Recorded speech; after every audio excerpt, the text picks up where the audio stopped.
Today I will discuss about indoor sport and indoor structure and its function.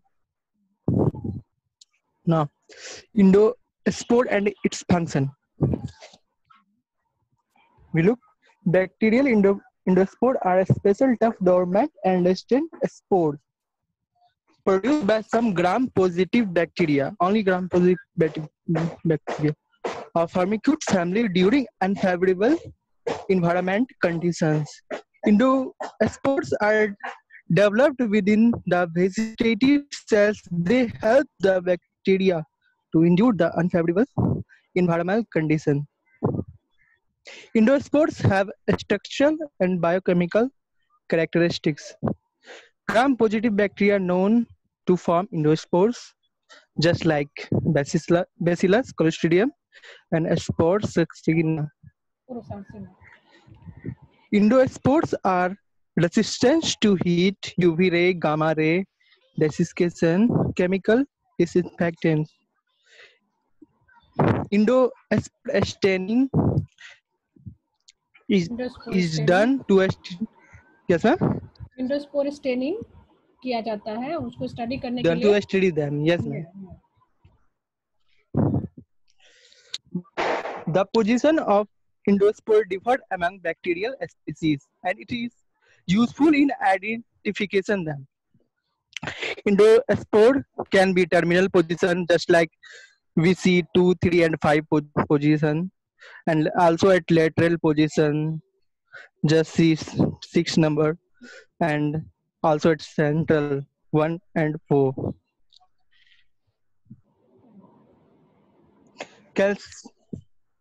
Calcium dipicolinate abundant with the endospore may stabilize and protect the endospore's DNA. A small acid-soluble proteins saturate the endospore DNA and protect from heat, drying chemical and radiation. They also function as a carbon and energy source of the development of a vegetative bacterium during germination.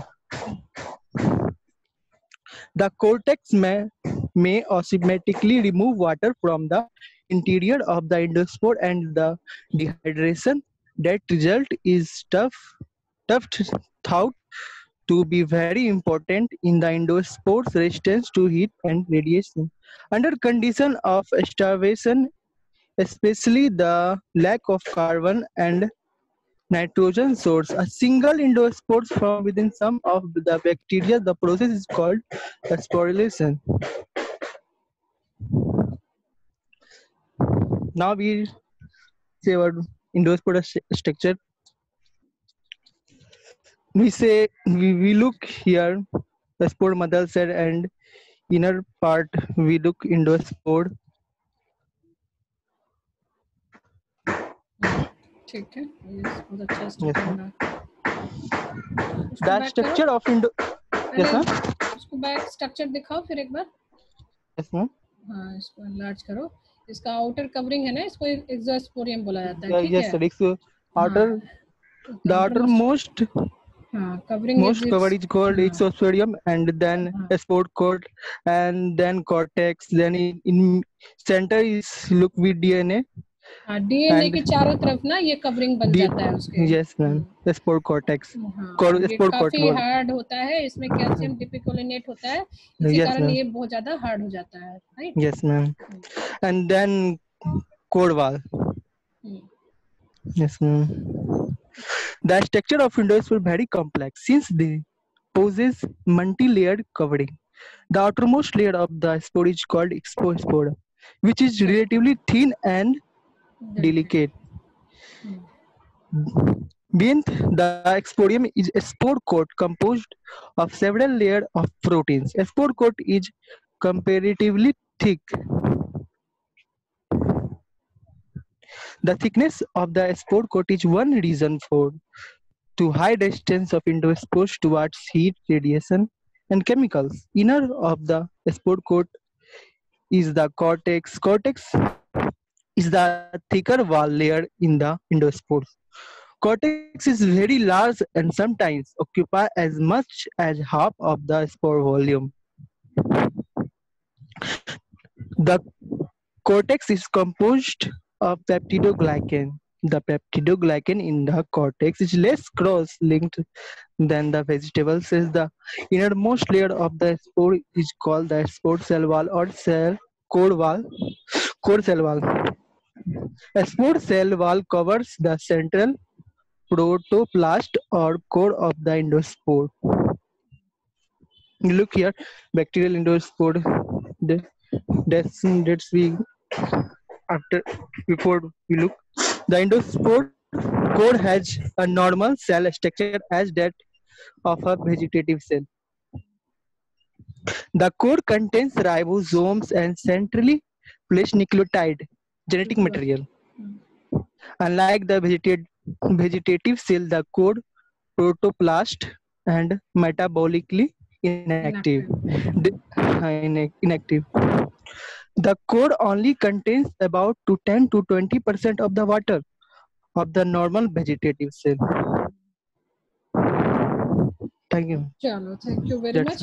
बस ये endospore का structure, इस पे assignment मतलब अच्छा है तुम्हारा, बहुत अच्छे से बताया। ओवरऑल ये जान लो कि जो एंडोस्पोर है वो एक रेजिस्टेंट स्ट्रक्चर है बैक्टीरिया, और कुछ ही बैक्टीरिया में पाया जाता है, सारे बैक्टीरिया इसको नहीं बना सकते, कुछ ही ऐसे कुछ ही ग्राम पॉजिटिव बैक्टीरिया है और कुछ ग्राम नेगेटिव भी हैं, जैसे sporosarcina, micrococcus, these are the gram negative bacteria but having endospore. But gram positive bacteria में जो पहला जिसमें एंडोस्पोर नोटिस किया गया था, that bacteria was bacillus and clostridium species. Yes sir. और ये जो एंडोस्पोर है ना, ये कोई रिप्रोडक्टिव मतलब क्या साधन नहीं, रिप्रोडक्शन का साधन नहीं है, एक हार्ड कोट एक स्पोर बना देता है। बट ये दूसरे स्पोर से कैसे डिफरेंट है? दूसरा स्पोर जैसे फंजाई का स्पोर जर्मिनेट करके और नया प्लांट बनाता है, ठीक है। और जो स्पोर्स है ये मतलब कि जो फंजाई का स्पोर होता है उसमें 1 से 2, 2 से 4 मतलब कि मल्टीप्लिकेशन होता है। बट बैक्टीरियल स्पोर में मल्टीप्लिकेशन जैसा कुछ नहीं होता है, बस अनफेवरेबल कंडीशन आया और वो अपने चारों तरफ एक कैल्शियम डिपिकोलिनेट का लेयर बना के और अपने आप को वो बचाता है अनफेवरेबल कंडीशन से। और जैसे ही फेवरेबल कंडीशन आता है, वो जो स्पोर है उसका स्पोर कोट वगैरह हट जाता है और वो जो बैक्टीरिया जो ऑलरेडी उसमें कवर्ड था, वो कोई नया बैक्टीरिया नहीं, वो ऑलरेडी जो पुराना ही बैक्टीरिया था वो अपने आप को बाहर निकालता है। So this endospore formation is not any act of reproduction, it is only to tide the unfavorable environmental condition. और जैसे तुमने बताया कि उसका जो स्ट्रक्चर है वो मतलब कि जो आउटर जो स्ट्रक्चर एक्सोस्पोरियम, फिर spore wall and cortex and ये सब वो अल्टीमेटली डीएनए को उसमें कवर किए रहते हैं और इसमें डीएनए का डिवीजन नहीं होता है, इसलिए इसमें किसी तरह का कोई रिप्रोडक्शन नहीं होता है। So fine, that's all about the endospore. Endospore में बहुत ज्यादा डिटेल में तुम्हें जानना भी नहीं है, राइट? Yes ma'am. ओके, सो अमर, अब अमर तुम ज्वाइन कर चुके हो क्या? अमर है क्या? अमर का भी असाइनमेंट था कल, अमर ने तो बोला था कि भाई मैं दूंगा। सो तुम्हारा स्लाइड हटा लेते हैं।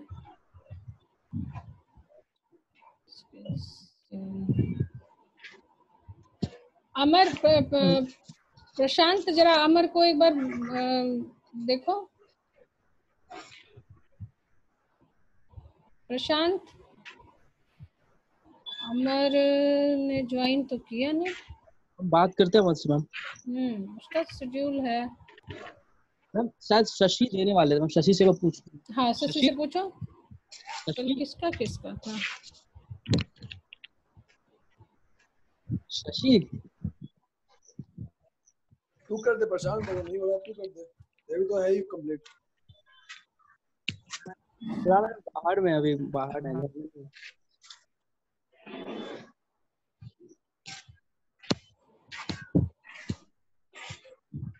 देखो और किसी को।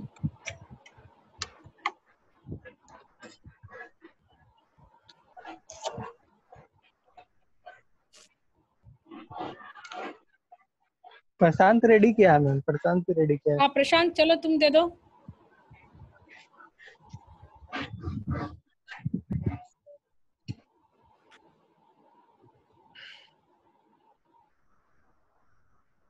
मैम अभी बाहर में, मैम हम अभी कल बोले मैं आपको। अमर को फोन करो। अच्छा अमर आ गया।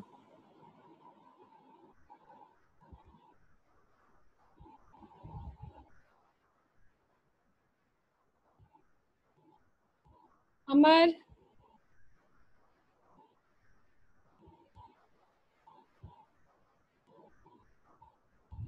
Excuse me ma'am. हाँ मैम अभी मेडिकल में हूँ मैम, पापा को आया हूँ दिखाने के लिए मैम, मार्केट में हूँ मैम। क्या हो गया तुम्हारे पापा को? मैम वो कमर में मैम दर्द हो गया है मैम पूरा, इसीलिए अभी इमीडिएटली हमको भागलपुर आना पड़ा पापा के साथ। अच्छा अच्छा अच्छा, चलो कोई बात नहीं, तुम तो फिर अभी मतलब जस्ट मैम पापा को देख। दवाई लेके मैम जस्ट मैम। अच्छा ठीक है ठीक है, तुम आराम से जाओ घर, यस इतना मैम। हड़बड़ाओ नहीं, ठीक है? जब टाइम मिले तुम ज्वाइन कर लेना। ओके प्रशांत, मैम। प्रशांत। मैम हाँ प्रशांत, तुम करोगे क्या प्रेजेंट? नो मैम, शशि करने वाले मैम, हम कल कर देंगे मैम। अच्छा शशि, शशि तो हाँ हाँ शशि। Yes ma'am. हाँ तो हम तुमको कमांड दे दें स्क्रीन शेयर के लिए? हाँ मैम हम लीव हो जाए। हाँ तुम आराम से अमर देखो, पहले अपने फादर को देखो। Okay ma'am okay ma'am. चलो शशि, तुमने कमांड दे दिया, स्क्रीन शेयर करो अपना।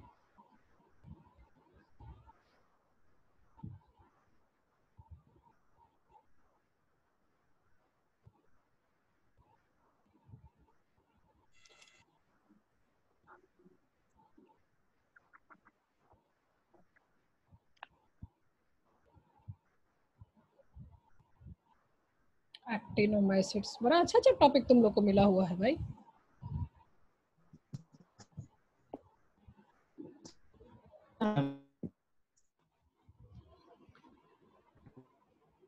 चलो Good afternoon, ma'am, and my dear friends. आवाज थोड़ा तेज।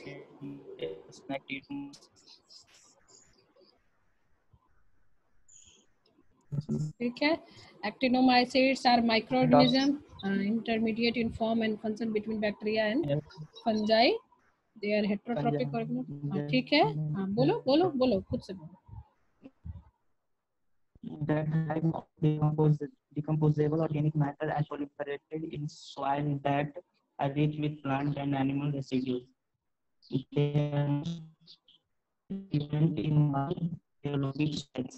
Actinomyces typically form branched filamentous network and are capable of decomposing reliquent compounds such as cellulose.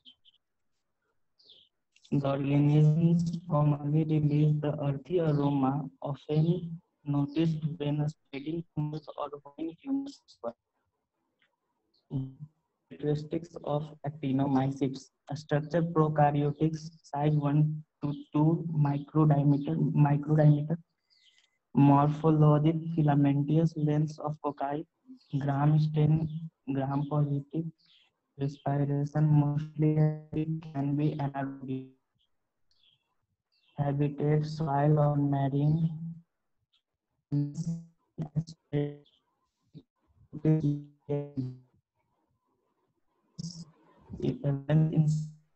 10 to the power 8 per gram. Economic importance of actinocytes. हाँ देखो प्रशांत, तुम्हारा पहले पहला slide एक बार लाओ, सबको एक्सप्लेन करते जाओ ताकि दोबारा फिर पहला स्लाइड एक बार लाओ। पहला first slide, first slide.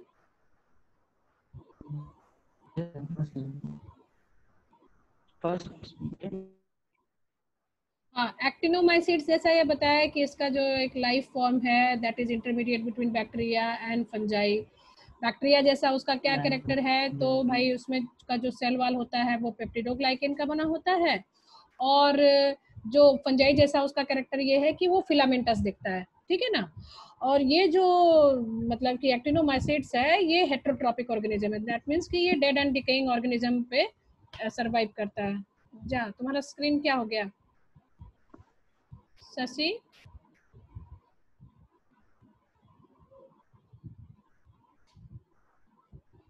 Shashi hello, Shashi निकल गया क्या?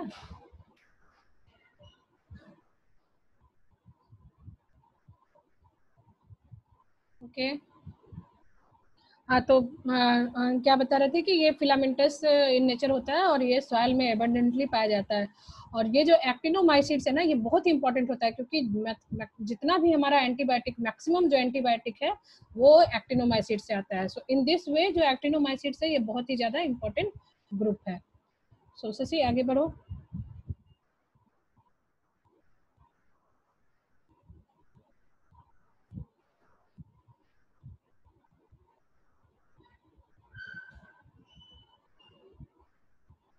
शशि क्या हुआ? हाँ यस, है ना। अब अच्छा एक चीज और यहाँ पे एक इम्पोर्टेंट चीज है कि ये ना मतलब बहुत ज्यादा जितने भी हार्ड जैसे सेलुलोज जो होता है वो एक रिकैल्सिट्रेंट कंपाउंड मीन्स हो गया कि हार्डेस्ट मटेरियल, उसको भी ये डिकम्पोज कर सकता है।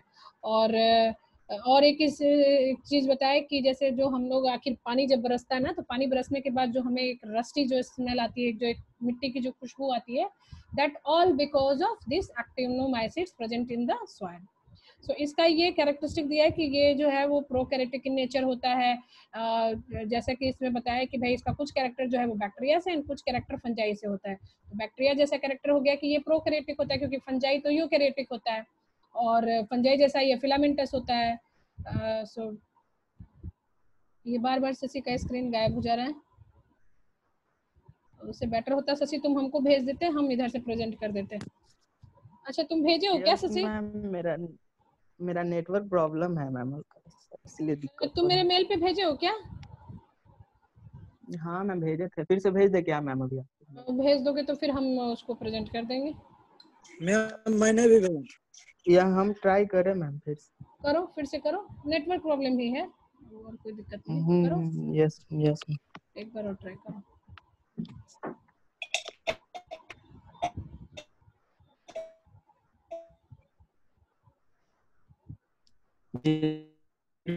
टेस्टिनोमाइसिट्स था मैम।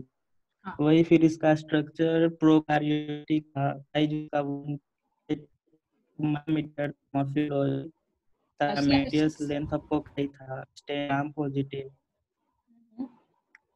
यस मतलब कि मॉर्फोलॉजी फिर फिलामेंटस रिस्पायरेशन एरोबिक और anaerobic. Yes ma'am, stem gram positive था और एरोबिक में हैबिटेट सॉइल में पाया जाता है या मेरीन होता है। मतलब समुद्र में। हाँ, और ये मतलब कि बहुत एबंडेंटली पाया जाता है, सबसे ज्यादा यही सॉइल में पाया जाता है, और यही वजह है कि जब पानी बरसता है ना तो सॉइल से रस्टी स्मेल आता है। सो ये इसका इकोनॉमिक्स इंपॉर्टेंस दिखाया। और थोड़ा इसको स्लाइड को ऊपर करो, देखो इसका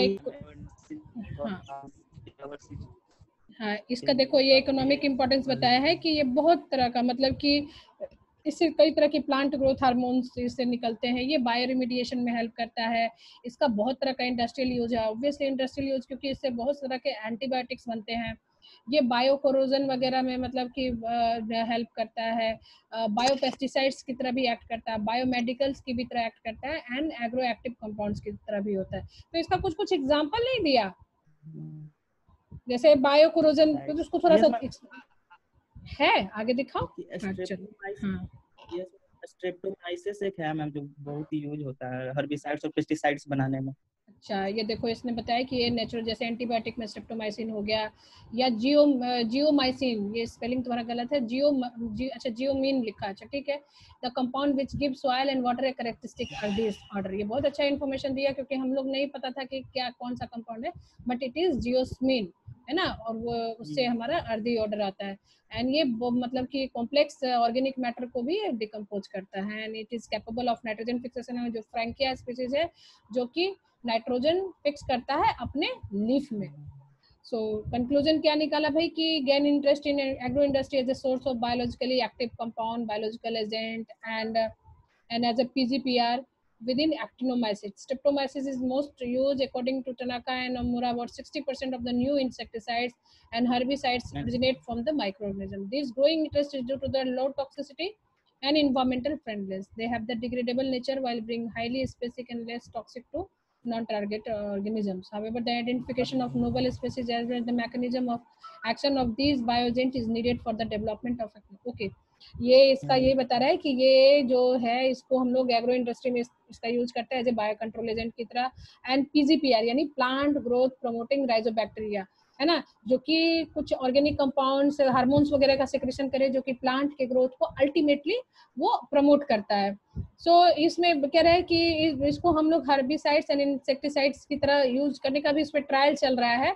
और क्योंकि ये जो ये अगर हम as a bio control agent के रूप में लेते हैं तो ये बहुत ही लेस टॉक्सिक है एंड इन्वायरमेंटल फ्रेंडली है। हाँ, और नॉन टारगेट जो ऑर्गेनिज्म है उसके लिए ये नॉन टॉक्सिक है। जो नॉन टारगेट ऑर्गेनिज्म, जैसे मान लीजिए कि अगर हम बायो कंट्रोल को एजेंट डालते हैं सॉइल में और वो अच्छे क्योंकि सारे माइक्रोफ्लोरा को नहीं मारना होता है ना, किसी पर्टिकुलर पेस्ट को मारना होता है, तो इसलिए अगर नॉन टारगेटेड पेस्ट भी अगर एक्ट कर दिया तो फिर तो हमारे सॉइल को और नुकसान हो सकता है। लेकिन कह रहा है कि इसका जो हम पर्टिकुलर जो एक नोवल स्पीसीज जिसको कि हम एज ए बायो एजेंट की तरह यूज कर सकते हैं, उसके लिए अभी ट्रायल अभी चल ही रहा है। इस पे अभी और काम जो है वो चल ही रहा है ताकि हम और ज्यादा इससे बेनिफिट ले सके। ओके, सो एक्टिनोमाइसिट्स मेरे ख्याल से तुम्हारा खत्म है। एक्टिनोमाइसिट्स में बहुत लॉन्ग क्वेश्चन ऐसा कुछ नहीं आना है, लेकिन एक्टिनोमाइसिट्स बहुत ही इंपॉर्टेंट है। इकोनॉमिक इंपॉर्टेंस इसका तुमसे पूछ सकता है, तो इकोनॉमिक इंपॉर्टेंस में सबसे इम्पोर्टेंट जो है वो एंटीबायोटिक का प्रोडक्शन करता है ये। और मैक्सिमम जो मतलब 80 to 90% जो एक्टिनोमाइसिट्स से ही हमारे एंटीबायोटिक बनते हैं। फॉर एग्जाम्पल स्ट्रेप्टोमाइसिन, रिम्फापिसिन, जियोमाइसिन, ये सारे जो है वो ब्रॉड स्पेक्ट्रम एंटीबायोटिक हैं। और इसलिए जो हमारा इंडस्ट्रियल इसका जो एंटीबायोटिक जो इंडस्ट्रियल यूज है वो ज्यादा इसका एंटीबायोटिक में है। और इसका अगर कैरेक्टरिस्टिक अगर फीचर तुम्हें लिखना है तो वो तुम लिख सकते हो। फिर से characteristic link, connecting link between the fungi and the bacteria, and उसके 2-4 जो कैरेक्टर है वो तुम देख सकते हो। अगर वन क्वेश्चन ने पूछा कि which is the most abundant micro organism present in soil, अगर बैक्टीरिया, फंजाई, एक्टिनोमाइसिट्स एंड इस तरह का, हाँ, एक्टिनोमाइसिट्स मोस्ट अबंडेंटली। और ये भी पूछ सकता है कि जो after rain we feel the earthy smell of our soil, so what is that microorganism? So that microorganism is an actinomycetes and that produce geosmin, है ना। और उस जियोस्मिन कंपाउंड के कारण हमें दिखता है। और ये काफी हाईली रेजिस्टेंट होते हैं, कई तरह के सेलुलोज वगैरह सबको ये डिकम्पोज कर सकते हैं। So okay, thank you very much, that's all about the actinomycetes. और किसी का है असाइनमेंट? और किसी को करना है आज? हाँ, थैंक यू वेरी मच। और किसी का है? मैम आज ये दो। ओके, आज का तो ओवर हो गया। ओके फाइन, चलो ये 2-2 करके असाइनमेंट खत्म हो जाएगा तो तुम्हारा हम और कुणाल कर लेते हैं ना मैम। कब करोगे? कल हम और कुणाल कर लेते हैं। कल? कुणाल क्या बोलते हो? कल तो अमर का भी हो जाएगा क्योंकि अमर आज नहीं कर पाया, तो कल अमर प्रशांत कर देगा। कल भी नहीं करेगा मैम, वो बहुत इंगेज है मैम, हमको नहीं लगता कल करेगा मैम। अच्छा तो ठीक है, कुणाल एंड प्रशांत है ना फाइनल? कुणाल से पूछ लीजिए। Kunal? Yes ma'am, okay ma'am. हाँ ओके बोल दिया, चलो ठीक है। तो चलो thank you very much. Okay, हम ग्रुप पे डाल देते हैं कि कल कुणाल और उसका होगा, ठीक है, फाइन।